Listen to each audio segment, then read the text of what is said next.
فرزند زہرا یہ حالات برے ہیں۔ کاشانۂ بصیرت ویب سائٹ، واٹس ایپ اور یوٹیوب چینل پر مشتمل ایک ایسا مکمل پلیٹ فارم جس پر محروم بصارت کے لیے بالخصوص اور تمام افراد کے لیے بالعموم سینکڑوں کی تعداد میں مستند اسلامی کتب دستیاب ہیں۔ لہذا گزارش ہے کہ آپ اپنی ذمہ داری نبھاتے ہوئے کاشانۂ بصیرت کی ویب سائٹ کو وزٹ، واٹس ایپ چینل کو فالو اور یوٹیوب چینل کو سبسکرائب کرنے کے ساتھ ساتھ بیل آئیکن کو پریس کیجیے تاکہ آپ علم کے حصول کے ساتھ ساتھ مذہب اہل بیت کی اشاعت میں بھی اہم کردار ادا کرتے رہیں۔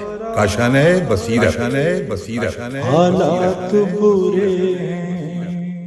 اعوذ باللہ من الشیطان الرجیم، بسم اللہ الرحمن الرحیم۔ کتاب 1001 داستان علی کی ریڈنگ کا سلسلہ جاری ہے اور یہ ریڈنگ کاشانۂ بصیرت کے پلیٹ فارم سے کی جا رہی ہے۔ صفحہ نمبر 360 پہ ہم پہنچ چکے ہیں اور ہیڈنگ ہے امام علی علیہ السلام کے توسط سے استقبال ابو ذر رضی اللہ تعالی عنہ۔ حضرت ابو ذر رضی اللہ تعالی عنہ کی جرت، دلیری اور بے باکی اس بات کی باعث بنی کہ عثمان نے ربضہ جیسے جلتے ہوئے صحرا میں ابو ذر رضی اللہ تعالی عنہ کو جلا وطن کر دیا۔ جلا وطنی کے وقت عثمان نے حکم دیا کہ خاص و عام پر یہ اعلان کر دیا جائے کہ ابو ذر کی مشائیت کے لیے کوئی نہ جائے۔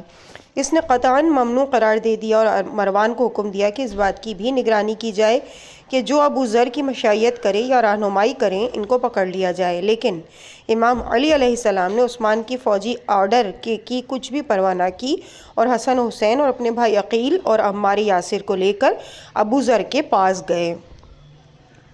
امام حسن ابو ذر کے ساتھ بات کر رہے تھے کہ مروان زور سے چیخا اور کہا، اے حسن خاموش رہو، کیا تم نے خلیفہ کا فرمان اس بارے میں نہیں سنا کہ ابو ذر سے میل ملاپ ممنوع ہے؟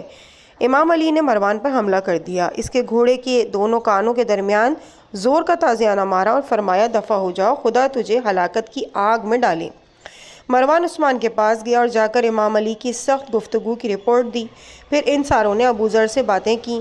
امام علی علیہ السلام نے اس سے فرمایا، یا ابا ذر انک غضبت اللہ فارج، یعنی اے ابو ذر تو نے خدا کی خاطر یہ دکھ برداشت کیا، اب تم اسی سے امید رکھو۔ عثمان کے حامی اپنی دنیا کے لیے تم سے خوف زدہ ہو گئے ہیں اور تو اپنے دین کی خاطر نہ ان سے ڈرا، بس جس چیز کے لیے وہ وحشت زدہ ہیں وہ ان کے لیے ہی چھوڑ دو۔ امام حسن اور امام حسین علیہ السلام اور دوسرے سبھی ساتھی باتیں کرتے ہوئے کافی دور تک ابو ذر کی مشائیت کر کے آئے۔ اگلی ہیڈنگ ہے برتری ہماری ہے۔ عثمان کا دور حکومت تھا، تقریباً 200 کی تعداد میں مہاجرین و انصار مسجد نبوی میں جمع تھے اور گروہوں کی صورت میں ایک دوسرے سے مناظرہ کر رہے تھے۔ ایک گروہ علم و تقوی کی شان میں سخن سرا تھا اور قریش کی برتری اور درخشاں اور تابناک ماضی کے بارے میں باتیں ہو رہی تھیں، اور جو باتیں جناب رسول خدا ان کی برتری کے بارے میں فرمایا کرتے تھے اس پر بات چیت ہو رہی تھی۔ ہر گروہ اپنے اپنے خاندان پر فخر و مباحثت کر رہا تھا۔ مہاجرین میں سے علی، سعد بن وقاص، عبد الرحمن بن عوف، طلحہ و زبیر، عبداللہ بن جعفر تھے، اور انصار میں سے بھی کچھ لوگ موجود تھے۔ ان سب میں یہ بحث صبح سے لے کے ظہر تک جاری رہی۔ عثمان اس وقت اپنے گھر میں تھا۔ علی علیہ السلام اور ان کے متعلقین ساکت و صامت تھے۔ اس وقت تک تمام جمعیت امام علی علیہ السلام کی طرف متوجہ تھی اور عرض کیا، یا علی، آپ اس ضمن میں کوئی بات کیوں نہیں کرتے؟ حضرت علی نے ان کی طرف متوجہ ہو کے فرمایا کہ آپ دونوں گروہ اپنا مقام اور شائستگی بیان کر چکے ہیں، لیکن اب میں آپ دونوں سے پوچھتا ہوں کہ خدا تعالی نے آخر کیوں یہ افتخار اور برتری تمہیں عطا کی؟ مہاجرین و انصار نے ان سے کہا کہ محمد صلی اللہ علیہ وآلہ وسلم اور ان کے خاندان کے طفیل ہمیں اس امتیاز و اعزاز سے سرفراز کیا گیا۔ امام علی نے فرمایا کہ اس دنیا اور آخرت کی سعادت کے حقدار تم صرف اور صرف ہمارے خاندان نبوت کی وجہ سے ہو۔ پھر حضرت علی نے کچھ فضائل بیان فرمائے اور حاضرین کو قسم دے کے پوچھا کہ کیا ایسا ہے؟ سب نے اعتراف کیا کہ رسول خدا نے علی کی شان میں فضائل بیان فرمائے۔ پھر سب کو مخاطب کر کے فرمایا کہ میں تم لوگوں کو خدا کی قسم دے کر پوچھتا ہوں کہ تم میں سے جس کسی نے میری خلافت کے بارے میں پیغمبر کی باتیں سنی ہیں وہ اٹھ کر گواہی دے۔ اس موقع پر سلمان، ابو ذر، مقداد، عمار، زید بن ارقم اور برا بن عازب جیسے لوگ اٹھ کھڑے ہوئے اور کہا کہ ہم گواہی دیتے ہیں کہ ہمیں رسول کی فرمائی ہوئی سبھی باتیں یاد ہیں۔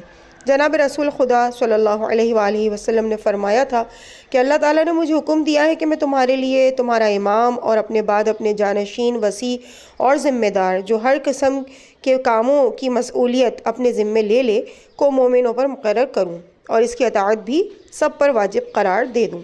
اے لوگوں، میرے بعد تمہارا امام، مولا اور رہنما میرا بھائی علی ہے۔ الغدیر جلد نمبر 160 الغدیر صفحہ نمبر 163 سے 166 تک۔ اگلی ہیڈنگ ہے چشم حیرانی کی سزا۔ ایک دن حضرت علی اطراف کعبہ میں مشغول طواف تھے۔ اسی دوران ایک شخص نے حالت طواف میں ایک عورت پر نظر ڈالی۔ امام علی نے اس آدمی کی چشم حیرانی کو نوٹ کیا اور بعد از طواف اس شخص کو اپنے پاس بلایا اور سزا کے طور پر اس کے منہ پر تھپڑ رسید کیے۔ وہ شخص اپنا چہرہ ہاتھوں میں لیے ہوئے روتا ہوا شکایت لے کر عمر بن خطاب کے پاس گیا اور اس طرح شکایت کی کہ اے مسلمانوں کے سردار، علی نے میرے منہ پر تھپڑ مارا ہے، اس کا قصاص لیا جائے۔ عمر نے علی کو بلایا، سوال کیا، اے ابوالحسن، تم نے اس مرد کو تھپڑ مارا ہے؟ حضرت نے فرمایا، میں نے طواف کے دوران اس شخص کو چشم حیرانی کرتے ہوئے دیکھا ہے۔ میں نے خود اپنی آنکھوں سے دیکھا ہے کہ ایک نامحرم عورت کو نگاہ غلط سے دیکھ رہا تھا۔ حضرت عمر نے اس شخص سے کہا، یعنی تجھے خدا کی آنکھ نے دیکھا ہے، خدا کے ہاتھ نے مارا ہے۔ اس طریقے سے اس شخص کو سزا دی گئی۔ اگلی ہیڈنگ ہے مومنین کے حقیقی امیر۔ سلیم بن قیس کہتا ہے کہ حضرت عمر کے دور خلافت میں ابو ذر رضی اللہ تعالیٰ عنہ بیمار ہو گئے۔ میں ان کی عیادت کو گیا، دیکھا تو علی پہلے سے وہاں پر موجود تھے۔ ہم سب ابو ذر کے بستر کے کنارے پر تھے۔ اتنے میں اچانک حضرت عمر بن خطاب بھی حضرت ابو ذر کی احوال پرسی کے لیے آ گئے۔ حضرت ابو ذر نے علی علیہ السلام کو وصیت کر کے ان کو اپنا وصی قرار دیا۔ پھر عمر کے جانے کے بعد حضرت ابو ذر کے متعلقین میں سے ایک کہنے لگا کہ تم نے مومنوں کے رئیس عمر کو وصیت کیوں نہیں کی؟ ابو ذر نے کہا، میں نے مومنوں کے حقیقی امیر کو وصیت کی ہے۔ جناب رسول خدا نے ہمیں کہا تھا کہ ہم علی کو امیر المومنین کے عنوان سے سلام کریں اور ہم نے ان کو اسی حیثیت سے سلام پیش کیا تھا۔ اس وقت ہم 80 نفر عرب اور 40 نفر عجمی تھے۔ سلیم کہتا ہے کہ سلمان اور مقداد بھی وہاں موجود تھے۔ میں نے ان سے دریافت کیا، علی پر امیر المومنین کے عنوان سے سلام کرنے کے متعلق جو امر رسالت ہے، کیا تم لوگ اس کی تصدیق کرتے ہو؟ سب نے کہا کہ خدا شاہد ہے کہ ابو ذر سچ کہتے ہیں۔ پھر میں نے ان چاروں افراد سے گزارش کی کہ وہ ان 80 افراد کے ناموں کا ذکر کریں۔ سلمان فارسی رضی اللہ تعالیٰ عنہ نے فرداً 80 لوگوں کے نام گنوائے۔ امام علی، ابو ذر اور مقداد نے سلمان کی بات کی تصدیق کی۔ ان 80 افراد میں ابو بکر، عمر، ابو عبیدہ، معاذ، طلحہ، عثمان، سعد بن ابی وقاص، زبیر اور عمار یاسر تھے۔ ریفرنس اسرار آل محمد، صفحہ نمبر 164۔ اگلی ہیڈنگ ہے بے حمیت یعنی بے غیرت سازشی۔ ابو بصیر کی روایت کے مطابق امام محمد باقر علیہ السلام نے فرمایا کہ حضور کی رحلت کے بعد مہاجرین و انصار اور دوسرے لوگوں کا گروہ خدمت علی میں آیا اور کہا، یا علی، خدا کی قسم آپ امیر المومنین ہیں، قسم بخدا آپ ہی پیغمبر کے نزدیک سب سے مقدم اور سب سے لائق، قابل اور شائستہ ترین ہیں۔ آپ اپنا ہاتھ بڑھائیے، ہم آپ کے ہاتھ پر بیعت کریں، ایسی بیعت جو جانثاری کی بیعت ہو، اور اس بیعت پر ہم تا دم مرگ قائم رہیں۔ علی نے ان سے فرمایا کہ اگر تم لوگ اپنے دعوے میں سچے ہو تو کل اپنے بال منڈوا کر میرے پاس آؤ۔ اگلا دن آیا، خود علی علیہ السلام نے بال ترشوائے اور اس کے بعد صرف حضرت سلمان، حضرت ابو ذر، حضرت مقداد سر منڈوا کر آئے، اور بعض روایات کے مطابق عمر، ابو سنان اور ابو عمر بھی کل 7 افراد سر منڈوا کر آئے۔ پھر یہ سب لوگ منتشر ہو گئے۔ حضرت علی نے دوسری مرتبہ پھر یہی اعلان کیا۔ پھر انہی افراد نے لبیک کہا، کسی اور نے سر نہیں ترشوایا، لہٰذا حضرت علی نے خاموشی میں عافیت جانی۔ اگلی ہیڈنگ ہے ہیلہ گر کے معمے کا حل۔ حضرت عمر کی خلافت کے زمانے میں 2 مکر بازوں نے ایک تدبیر سوچی کہ دھوکے سے ایک عورت کا مال اور دولت اس کے قبضے سے نکلوائیں۔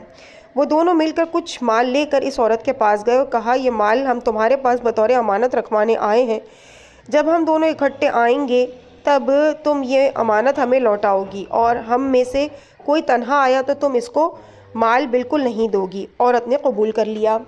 تھوڑے عرصے کے بعد ان دونوں مردوں میں سے ایک اس عورت کے پاس گیا اور کہا کہ ہماری امانت دے دو۔ عورت نے کہا کہ میں اس وقت تک نہیں دوں گی جب تک کہ تمہارا ساتھی تمہارے ساتھ نہیں آئے گا۔ اس مرد نے عورت سے کہا کہ ہماری شرط تو یہی تھی کہ لیکن میرا ساتھی قضاء الہی سے انتقال کر چکا ہے۔ آخر کار عورت فریب میں آ گئی اور اس ایک کو ہی وہ امانت واپس کر دی۔ چند دنوں کے بعد دوسرا شخص امانت کا مطالبہ لے کر آ گیا۔ عورت نے اس کی وضاحت کے ساتھ سارا واقعہ بتا دیا کہ تمہارا ساتھی مال لے جا چکا ہے۔ اس شخص نے کہا کہ تو نے ہماری شرائط کو توڑا ہے، اب تو ہی ضامن ہے، تجھے تلافی کرنی چاہیے۔ وہ دونوں اس قضیے کے حل کے لیے حضرت عمر کے پاس آئے۔ حضرت عمر نے عورت سے کہا کہ چونکہ تم نے ضمانت دی ہے اس لیے ہر صورت میں تلافی کرو۔ عورت کہنے لگی کہ اے عمر، حضرت علی کو ہمارے درمیان حاکم قرار دو تاکہ وہ فیصلہ کرے۔ حضرت عمر نے عورت کی تجویز مان لی۔ حضرت علی آئے اور دوسرے شخص سے فرمایا کہ تمہاری امانت میرے پاس ہے، لیکن تم نے اپنے ساتھی کے ساتھ یہ شرط مقرر کی تھی کہ اکٹھے آؤ گے، جاؤ اپنے ساتھی کو ڈھونڈ کر اکٹھے لاؤ اور تاکہ میں تمہیں دونوں کو امانت دوں۔ پھر فرمایا ان دونوں آدمیوں نے یہ تدبیر کر رکھی تھی کہ کسی طریقے سے اس عورت سے اموال لے اڑیں۔ ریفرنس ہے ناسخ التواریخ جلد نمبر 5 کا صفحہ نمبر 15۔ اگلی ہیڈنگ یعنی اگلا واقعہ ہے شرابی کا انجام۔ قدامہ بن مطعون نامی ایک شخص نے شراب پی۔ حضرت عمر نے اس کو حد شرعی کے مطابق 80 کوڑے لگانے کا حکم دیا۔ قدامہ نے کہا کہ مجھ پر حد لگانا ضروری نہیں ہے، کیونکہ خدا تعالیٰ فرماتا ہے جو لوگ ایمان لائے اور انہوں نے نیک کام کیے ان کو ان چیزوں میں کوئی باک نہیں ہے کہ وہ جو کھاتے ہیں، کیونکہ وہ تقوی اختیار کرتے ہیں اور عمل صالح رکھتے ہیں۔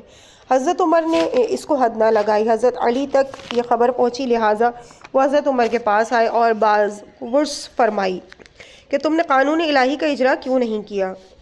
عمر نے وہی آیت پڑھی۔ امام نے فرمایا قدامہ پر اس آیت کا اطلاق نہیں ہوتا، کیونکہ جو لوگ خدا پر ایمان لاتے ہیں وہ اچھے کام سر انجام دیتے ہیں اور خدا کے حرام کردہ کو حلال قرار نہیں دیتے۔ قدامہ کو واپس بلاؤ اور اس سے کہو کہ تائب ہو، اگر وہ توبہ کر لے تو اس پر حد خدا جاری کرو، وگرنہ اس کو قتل کر دو، کیونکہ شراب خوری کی حرمت سے انکار کی بنا پر وہ دائرہ اسلام سے خارج ہے۔ قدامہ نے سنا اور آ کر توبہ کی، اس کے بعد گناہوں سے دست بردار ہو گیا، لیکن حضرت عمر نہیں جانتا تھا کہ اس کے لیے حد کتنی ہے۔ پھر اس نے امام سے دریافت کیا، حضرت نے فرمایا 80 کوڑے۔ ریفرنس ارشاد مفید صفحہ نمبر 97۔ اگلی ہیڈنگ ہے امت کی پناہ اور امان۔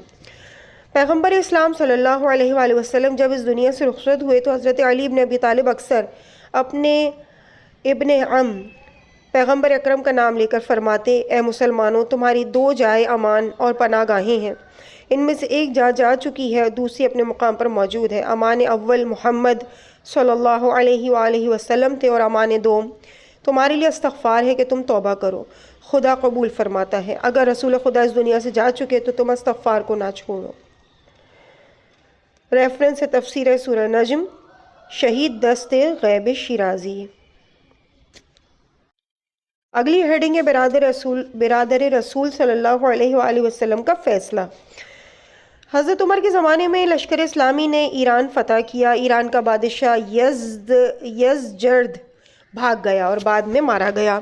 ایران میں حکومت ساسانی کا سلسلہ منقطع ہو گیا۔ اسلام کے سپاہی جب مدینہ پہنچے تو ایرانی قیدی مرد اور عورتوں کو اپنے ساتھ مدینہ لے آئے۔ حضرت عمر نے وقتہ ارادہ کیا کہ وہ قیدی عورتوں کو کنیزوں کے طور پر فروخت کر دے گا۔ علی وہاں پر موجود تھے، فرمانے لگے، رسول خدا نے فرمایا تھا کہ کسی بھی قوم کے راہبر خواہ وہ تم سے دشمنی ہی کیوں نہ رکھتے ان کا احترام کرو۔ یہ فارس کے لوگ بڑے محترم ہیں، انہوں نے بڑی رغبت کے ساتھ اسلام قبول کیا ہے۔ میں نے اپنے اور بنی ہاشم کے حق کے برابر ان کو آزاد کیا۔ مہاجرین اور انصار نے بھی حضرت سے کہا کہ اے برادر رسول، ہم نے بھی اپنا حق آپ کو بخش دیا۔ امام علی نے بارگاہ رب العزت میں عرض کیا کہ خداوند تو گواہ رہنا، ان سب نے اپنا حق مجھے بخش دیا، میں بھی ان کے حق کے برابر قبول کرتا ہوں اور قیدیوں کو آزاد کرتا ہوں۔ حضرت عمر کہنے لگا کہ علی بن ابی طالب ہم سے سبقت لے گئے، اعجمیوں کے متعلق اس نے میرا ارادہ توڑ دیا۔ اب ایرانی آزاد تھے، انہوں نے شادی بیاہ کی طرف رغبت کی۔ حضرت علی نے فرمایا کہ ان کو اپنے ہمسر کے انتخاب میں آزاد چھوڑ دو۔ یزدجرد سوم کی بیٹی شہربانوں کے متعدد خواستگار تھے، مگر وہ حجاب کی بنا پر ہر ایک کو منفی جواب دے رہی تھیں۔ ان کو کہا گیا کہ اے خانم، تم اپنے خاندان میں بھی صاحب شرف تھیں، یہاں بھی تمہیں اختیار ہے کہ ان خواستگاروں میں سے کسی کے متعلق بتا دو کہ تم کس سے شادی کرو گی۔ شہربانوں خاموش ہو گئیں۔ حضرت علی نے فرمایا کہ اس کی خاموشی رضائیت کا اظہار کر رہی ہے۔ شہربانوں نے کہا، ان سب خواستگاروں میں حسین کے برابر پر نور اور تابناک چہرہ کسی کا بھی نہیں ہے۔ حضرت علی نے فرمایا، اپنا وکیل کس کو قرار دو گی؟ شہربانوں نے کہا، آپ کو۔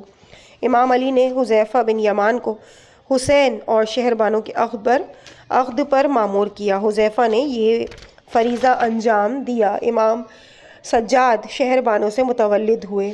کہتے ہیں کہ امام سجاد علیہ السلام چند روز کے تھے کہ بی بی شہربانو اس دنیا سے چل بسی۔ ایک قول کے مطابق امام علی علیہ السلام نے شہربانو کی بہن کا نکاح محمد بن ابو بکر سے کیا۔ قاسم بن محمد ان سے پیدا ہوئے۔ اس طرح قاسم اور امام سجاد خالہ زاد بھائی ہوئے۔ قاسم کی بیٹی کا نام ام فروہ تھا اور امام باقر علیہ السلام کی زوجہ بنی۔ ان سے امام صادق علیہ السلام پیدا ہوئے۔ اس کے بعد اگلی ہیڈنگ ہے امام علی علیہ السلام کی جنگی رہنمائی۔ ایک روز عمر بن خطاب نے حضرت علی سے مشورہ کیا کہ میں نے قادسیہ اور ایران اپنی افواج کو بھیجا ہے، لیکن میرے لشکر کے سربراہوں نے مجھے یہ اطلاع بھیجی ہے کہ اس جنگ میں ہماری کامیابی کا انحصار خلیفہ کے میدان جنگ میں آمد پر ہے۔ آپ مشاورین کے ساتھ مشورے کے نتیجے میں اب میرا بھی یہی خیال ہے کہ میں خود محاذ پر جاؤں تاکہ لشکر کے رعب اور دبدبے اور عزت و وقار میں اضافہ ہو اور فتح اور پیروزی جلد از جلد ہمارا مقدر بنے۔ اس وقت حضرت عمر نے علی علیہ السلام کی طرف رخ کر کے پوچھا کہ آپ کی کیا رائے ہے؟ حضرت نے فرمایا، مناسب نہیں ہے کہ خود محاذ جنگ پر جاؤ، بلکہ نئے جنگی طور طریقے کے ساتھ ایک اور فوج کو روانہ کر دو۔ تب علی علیہ السلام نے ضروری جنگی رہنمائی فرمائی۔ جب لشکر اسلام فتح یاب ہو گیا تو سب نے اس بات کا اعتراف کیا کہ حضرت علی کا مشورہ سب مشاورین میں کتنا اعلیٰ اور ارفع تھا۔ ابن ابی الحدید اس روایت کے ذیل میں لکھتا ہے کہ اگر علی مشورے میں بخل سے کام لیتے تو حضرت عمر کا کام تمام ہو چکا ہوتا یا وہ زخمی ہو گئے ہوتے، کیونکہ اس ناحیہ میں چند ایک مرتبہ لشکر اسلام شکست سے بھی دوچار ہوا تھا۔ فتح بیت المقدس میں جب مسلمان فوج نے شہر شام فتح کیا تو ان کا ارادہ بیت المقدس فتح کرنے کا تھا، لہٰذا انہوں نے عمر بن خطاب کو خط لکھ کر مشورہ مانگا کہ آیا وہ بیت المقدس فتح کر لیں۔ عمر نے اپنے مشیروں کو جمع کیا اور ان سے اس سلسلے میں رائے لی۔ سب نے یہی کہا کہ بیت المقدس میں وارد ہونا درست نہیں ہے، کیونکہ جناب امیر نے مخالفت کی ہے۔ پس بہت زیادہ جنگ کے بعد امام علی کے فرامین جاری کیے گئے اور بیت المقدس فتح ہو گیا۔ اس کے بعد اگلی ہیڈنگ ہے امانت داری ہجر اسود۔ حلبی حضرت امام محمد باقر علیہ السلام اور امام جعفر صادق علیہ السلام سے روایت کرتا ہے کہ جب حضرت عمر نے اپنے عہد خلافت میں پہلا حج کیا، مہاجرین و انصار علی مع حسنین اور عبداللہ بن جعفر بھی حج کے موقع پر موجود تھے۔ عبداللہ سرخ رنگ جیسے لباس احرام میں لبیک کہہ رہے تھے۔ ارکان حج میں علی کے ساتھ کھڑے تھے۔ حضرت عمر ان کے پیچھے تھے، کہنے لگے، یہ کیا بدعت ہے جو تو نے حرم میں روا رکھی ہوئی ہے؟ حضرت علی نے ان کی طرف رخ کر کے فرمایا، مجھے سنت پیغمبر کوئی نہیں سکھا سکتا۔ حضرت عمر نے کہا، یا ابوالحسن، بخدا مجھے معلوم نہ تھا کہ آپ ہیں۔ راوی کہتا ہے کہ یہ تو ایک چھوٹا سا واقعہ تھا جو اس سفر میں پیش آیا۔ پھر وہ لوگ داخل مکہ ہوئے، خانہ کعبہ کا طواف کیا۔ عمر ہجر اسود کو ہاتھ لگا کے کہتے، بخدا میں جانتا ہوں کہ تو ایک پتھر سے زیادہ نہیں، یعنی تو ایک پتھر ہے، نہ نفع پہنچا سکتا ہے نہ نقصان۔ اگر پیغمبر تجھ پر ہاتھ نہ پھیرتے تو میں بھی نہ پھیرتا۔ حضرت علی نے فرمایا، خاموش رہو، رسول اللہ نے بلا وجہ اس پتھر کو ہاتھ نہیں لگایا۔ اگر تم نے قرآن پڑھا ہوتا اور اس کی تعویل کے بارے میں جانتے ہوتے تو ہر طرح یہ بات تمہاری سمجھ میں آ جاتی کہ وہ ضرورت رسا بھی ہے اور منفعت بخش بھی ہے۔ اس کی آنکھیں، ہونٹ اور زبان ہر چیز ہے۔ وہ ہر وفادار کی وفا کی گواہی دیتا ہے۔ عمر نے کہا، یا علی، آیہ مربوط مجھے بتائیں۔ امام علی نے فرمایا کہ اللہ تعالیٰ فرماتا ہے، یعنی جب تیرے خدا نے پشت آدم سے اس کی اولاد کو نکالا، پھر ان کو اپنی ذات پر گواہ بنایا، فرمایا میں تمہارا رب نہیں ہوں۔ سب نے کہا، ہم تیری ربوبیت کے شاہد ہیں۔ جب بنی آدم نے اپنی اطاعت و بندگی اور پروردگار کی ربوبیت کا اقرار کر لیا تو اس سے حج بیت اللہ کرام کا پیمان لیا گیا۔ پس ذات خداوندی نے پانی سے لطیف تر نازک سا صفحہ پیدا کیا۔ قلم کو حکم ہوا کہ لکھو، میری مخلوق کی وفاداری رقم کرو۔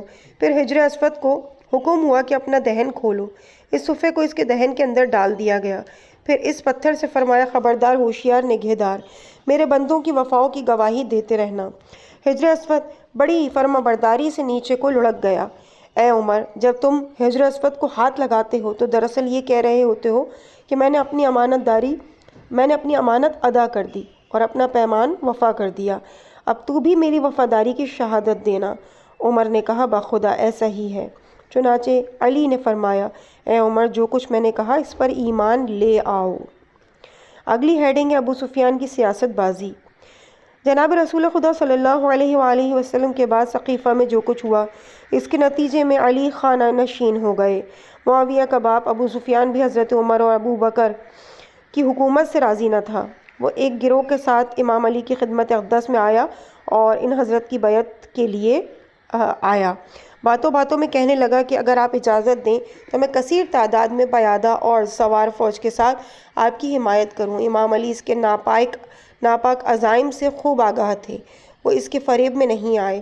اس کے جواب میں حضرت امیر نے فرمایا، اے لوگوں، علم و ایمان و وحدت کی کشتی نجات کے ذریعے فتنے کے افواج کو ختم کر دو، اختلاف انتشار سے کنارہ کش ہو جاؤ اور تکبر و برتری کے تاج سروں سے اتار دو۔ اگلی ہیڈنگ ہے زرعی سرگرمیاں۔ رحلت رسول خدا صلی اللہ علیہ وآلہ وسلم کے بعد حضرت علی کو حکومت سے برطرف کر دیا گیا۔ فدق خاندان پیغمبر کا ایک معاشی ذریعہ تھا، وہ انہوں نے چھین لیا۔ خاندان رسالت اور دیگر ضرورت مندوں کے معاشی تحفظ کی خاطر جناب امیر نے زراعت کی سرگرمیاں بھی اپنا لیں۔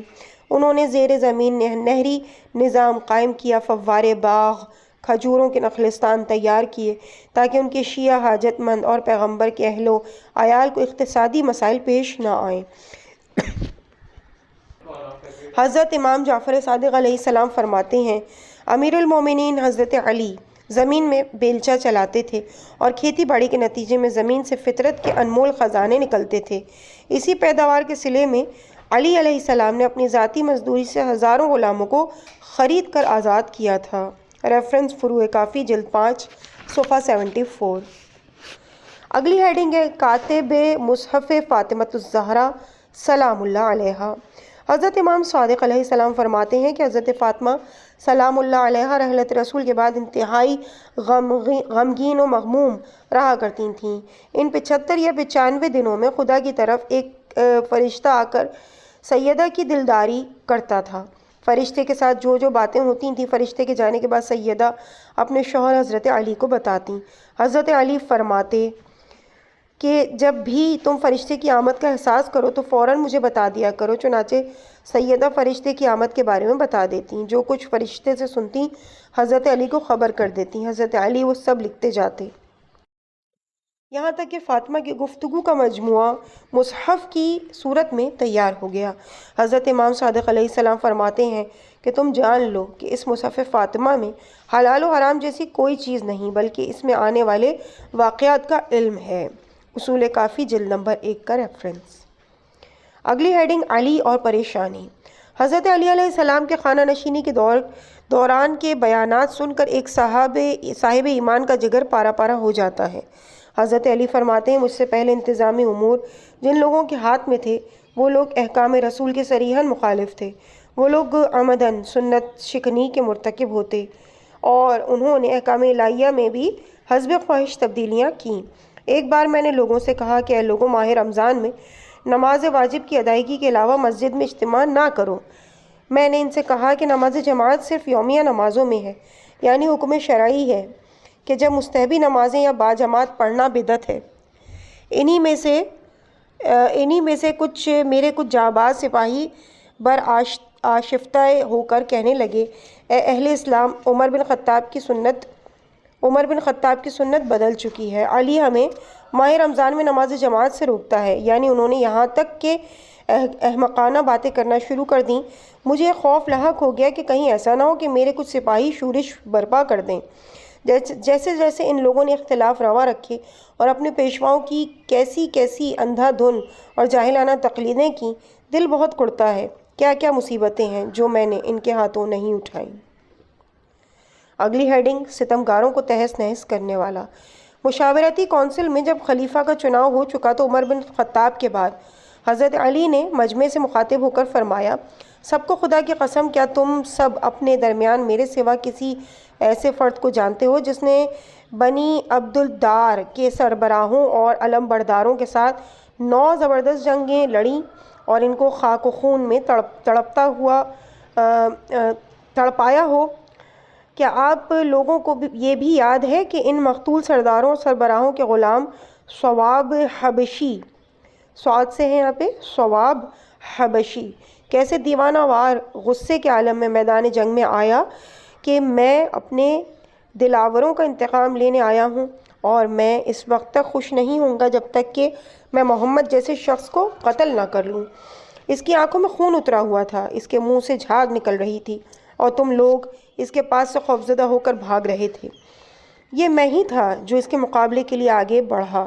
جیسے ہی وہ وحشی غلام ثواب میرے نزدیک آیا، یوں لگ رہا تھا جیسے وہ محض ایک ہیولے کی طرح آگے بڑھ رہا ہے۔ ہمارے درمیان لڑائی کا آغاز ہوا۔ ہمارے درمیان بمشکل 1-2 ضربوں ہی کا رد و بدل ہوا۔ میری تلوار میں ایسی برق کی سی تیزی تھی کہ ایک لمحے میں نے اس کو 2 ٹکڑوں میں تقسیم کر دیا۔ میری تلوار کی دھار اس کے پہلو میں لگی، اس کا نچلا دھڑ زمین پر اس کے قدموں پر لگا رہ گیا اور اوپر والا دھڑ دوسری جانب جا گرا۔ مسلمان اس کو دیکھ کر ہنس رہے تھے۔ اگلی ہیڈنگ ہے زناکار عورت کی معافی۔ حضرت عمر بن خطاب کے زمانے میں ایک عورت نے زنا کا اعتراف کیا۔ اس کا اصرار تھا کہ اس پر زنا کی حد جاری کی جائے تاکہ وہ آخرت میں عذاب الہی سے امان میں رہے۔ حضرت عمر نے بھی عورت کو سزا دینے کا حکم صادر کر دیا، لیکن امام علی علیہ السلام نے عمر سے فرمایا، اس سے پوچھو تو صحیح اس نے زنا کیوں کیا ہے اور کن شرائط پر وہ اس گناہ کی مرتکب ہوئی ہے۔ عورت نے کہا کہ میں صحرا میں پیاسی تھی اور قافلے میں پیچھے رہ گئی تھی۔ دور سے میں نے خیمہ دیکھا، میں خیمے میں داخل ہوئی اور جو شخص وہاں تھا اس سے میں نے پانی مانگا۔ اس شخص نے مجھے پانی نہ دیا۔ وہ گناہ کرنے کا ارادہ رکھتا تھا، اس لیے میں خیمے سے باہر نکل آئی، لیکن دوسری مرتبہ پھر پیاس سے اس طرح بے حال ہو گئی کہ میری آنکھوں کے آگے اندھیرا سا چھانے لگ گیا۔ اس حالت میں مجبور تھی کہ میں گناہ کا ارتکاب کروں۔ امام علی نے فرمایا کہ وہی اضطراری کیفیت ہے جس کے لیے قرآن کریم نے حد اٹھا دی ہے، اس لیے اس کو چھوڑ دیا جائے۔ ریفرنس ہے ارشاد شیخ مفید صفحہ نمبر 99۔ اگلی ہیڈنگ ہے آزاد پیغمبر۔ عروہ بن زبیر اپنے دادا سے نقل کرتا ہے کہ ایک شخص نے عمر بن خطاب کے حضور میں علی بن ابی طالب کی برائی کرنے کی جسارت کی۔ عمر نے حضور کی قبر مبارک کی طرف اشارہ کرتے ہوئے کہا کہ اس صاحب قبر کو پہچانتے ہو؟ وہ محمد بن عبداللہ بن عبد المطلب صلی اللہ علیہ وآلہ وسلم ہے اور علی بھی پسر ابی طالب بن عبد المطلب ہے۔ تو نیکی کے علاوہ علی کا نام نہ لے۔ اگر تو اس کی عیب جوئی کرے گا اور اس کی بدگوئی کی جسارت کرے گا تو گویا تو نے پیغمبر کو قبر میں ایذا پہنچائی۔ ریفرنس ہے منتہی الاعمال۔ اگلی ہیڈنگ ہے بے ادب شخص کی سزا۔ ایک دن خالد اپنے ساتھیوں کے ساتھ تھا کہ اس نے اپنی اراضی میں امام علی کو دیکھا۔ اس نے حضرت کی بے ادبی کی۔ حضرت علی نے خالد کو اس کے گھوڑے سے نیچے اتارا اور اس کو حارث بن کلہ کی چکی کی طرف لے گئے اور اس چکی سے ایک لوہے کی سلاخ باہر نکالی اور خالد کے گلے میں توق کی طرح ڈال دی۔ خالد نے حضرت کو قسم دی کہ اس کو چھوڑ دیں۔ وہ آہنی سلاخ لیے ہوئے ہی ابو بکر کے پاس گیا۔ ابو بکر نے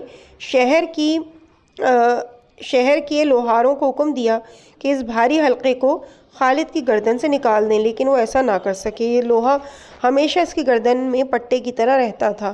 ان لوہاروں نے کہا کہ اس لوہے کو صرف آگ کی حرارت سے پگھلایا جا سکتا ہے۔ خالد آگ کی شدید حرارت برداشت نہیں کر سکتا تھا کیونکہ وہ یقیناً اس کی گرمی سے ہلاک ہو جاتا۔ لوگ بھی خالد کی گردن کے گرد پڑا توق دیکھ کر اس پر ہنستے تھے۔ خالد نے علی کے سفر سے آنے تک کا صبر کیا۔ پھر ایک گروہ خالد کی شفاعت کے لیے امام کی خدمت میں حاضر ہوا۔ حضرت نے بھی شفاعت قبول کی، لہٰذا آپ نے وہ آہنی توق خمیر کی طرح پارا پارا کر دیا اور زمین پر گرا دیا۔ اگلی ہیڈنگ خاندان کی باہمی امداد۔ حضرت علی کا دور خلافت تھا کہ اصحاب جمیل کی شورش کا واقعہ پیش آیا۔ حضرت علی اپنے ساتھیوں کے ساتھ مدینہ سے بصرہ کی طرف ان باغیوں کی سرکوبی کے لیے روانہ ہوئے۔ جب سرزمین ربضہ پر پہنچے تو مخالفین قبیلے کا ایک فرد حضرت علی کے حضور آیا اور عرض کرنے لگا، اے امیر المومنین، میں نے اپنے خاندان سے تاوان لینے کی ذمہ داری لے رکھی تھی۔ جب میں ان میں سے کچھ چند لوگوں کے پاس گیا اور میں نے معاونت اور تعاون چاہا تو انہوں نے میری بالکل مدد نہیں کی، بلکہ یہ کہہ دیا کہ خود ہماری زندگی بھی انتہائی تنگ دستی میں گزر رہی ہے۔ اے امیر المومنین، ان کو حکم دیں کہ میرے ساتھ تعاون کریں۔ امام علی نے اس سے پوچھا کہ وہ لوگ کہاں ہیں؟ اس نے سامنے اشارہ کر کے ایک گروہ امام کو دکھایا اور کہا کہ ان میں سے کچھ لوگ یہاں ہیں۔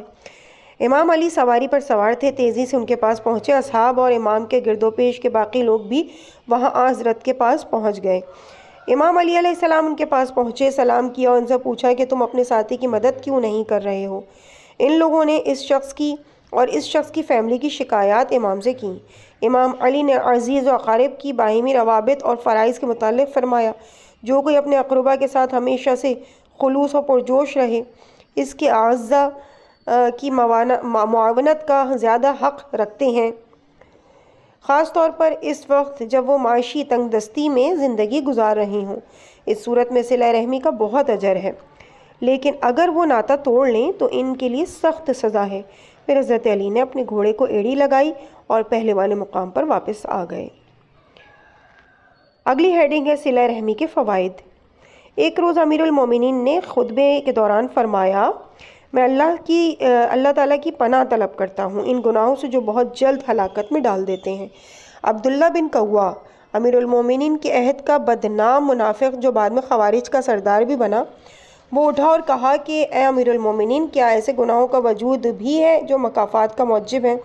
امام نے فرمایا کہ ہاں، وہ گناہ عزیزوں سے قطع تعلق ہے، کیونکہ بہت سے خاندان ایسے ہیں جو باوجود اس کے کہ وہ حق سے دور ہیں لیکن میل جول بھی رکھتے ہیں اور ایک دوسرے کی مدد بھی کرتے ہیں۔ اس کے صلے میں پروردگار انہیں روزی پہنچاتا ہے، اور بہت سے افراد ایسے ہیں کہ اگرچہ وہ گناہوں سے کنارہ کش بھی ہوتے ہیں، متقی و پرہیزگار بھی ہیں، لیکن ان کو قطع رحمی اس بات کا موجب بنتی ہے کہ خداوند ان کو روزی اور رحمت سے محروم کر دیتا ہے۔ اگلی ہیڈنگ ہے بیکار نہ رہو، مسجد جاؤ۔ ضرب لگنے سے 2-4 دن پہلے جناب امیر علیہ السلام بازار کوفہ سے گزر رہے تھے کہ آپ نے اچانک ابن ملجم کو دیکھا۔ حضرت نے سے فرمایا، اے ابن ملجم، کہاں جا رہے ہو؟ حالانکہ حضرت علی جانتے تھے کہ اس کی زن ملونہ تمام تر پریشانی کا باعث ہے۔ ابن ملجم نے امام کو جواب دیا کہ وہ اس وقت بیکار ہے، اس کو کوئی کام نہیں۔ لہٰذا جناب امیر علیہ السلام نے اس سے فرمایا کہ وقت بیکار ضائع مت کرو، مسجد جاؤ۔ ریفرنس سے تفسیر سورہ حدید، شہید دست غیب شیرازی۔ اس کے بعد اگلی ہیڈنگ ہے کریم با مروت۔ اہل سنت کی کتب میں روایت کی گئی ہے کہ غریب اعرابی حضرت علی علیہ السلام کی خدمت میں آیا اور مدد چاہی۔ حضرت نے فرمایا، خدا کی قسم گھر میں کوئی بھی چیز نہیں۔ فقیر نے کہا، اگر مجھے نا امید کرو گے تو قیامت کے روز اللہ تعالیٰ تمہیں معاف نہیں کرے گا۔ حضرت علی نے شدت سے گریہ کیا، پھر قمبر کو حکم دیا کہ میری زرہ لا کر اس عرب کو دے دو۔ پھر اس عرب کے سے مخاطب ہو کر فرمایا، اس زرہ کی قدردانی کرنا کہ میں اس زرہ کے ساتھ ہمیشہ دشمنوں کے مقابل کھڑا ہوا ہوں اور پیغمبر کو میں نے خوش کیا ہے۔ قمبر نے عرض کیا، یا امیر المومنین، اس زرہ کی قیمت 20 درہم ہے اور یہ مقدار ایک فقیر کے لیے بہت زیادہ ہے۔ حضرت نے فرمایا کہ اے قمبر، اگر میرے پاس پوری دنیا کے برابر سونا اور چاندی ہو تو میں راہ خدا میں تصدیق کر کے خدا تعالیٰ سے حسن قبولیت اور خوشنودی کا طلبگار رہوں گا، راہ خدا، کیونکہ اللہ تعالیٰ روز قیامت عطا کردہ نعمات کا سوال کرے گا۔ ریفرنس ہے کیفر کردار، جلد نمبر 2۔ عزیز سامعین، اس مقام پہ ہم ریڈنگ کے اس پارٹ کو یہیں پہ روکتے ہیں اور انشاءاللہ اس سے آگے ہم کنٹینیو کریں گے۔ صفحہ نمبر 378 چل رہا ہے اور ہیڈنگ ہوگی اسم اعظم۔ مجھے اپنی دعاؤں میں یاد رکھیے گا۔ والسلام علیکم ورحمۃ اللہ وبرکاتہ۔